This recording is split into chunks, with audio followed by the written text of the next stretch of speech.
शैक्षणिक, ऐतिहासिक, सांस्कृतिक असा सर्व प्रकारचा वारसा पुणे शहरानं जपलाय. आणि आता पुण्यामध्ये आपल्याला शिवसृष्टी बघायला मिळते. सुरुवातीलाच आपल्याला बघायला मिळतं ते भव्य प्रवेशद्वार. बालपणापासूनच आऊसाहेबांनी इथल्या आसमानी सुलतानीच्या उन्मत्त कहाण्या आम्हाला सांगितल्या.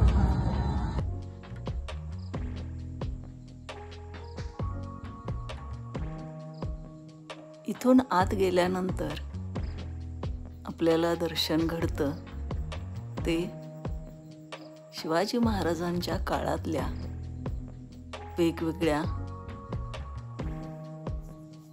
वस्तूंचं, त्यांच्या दरबाराचं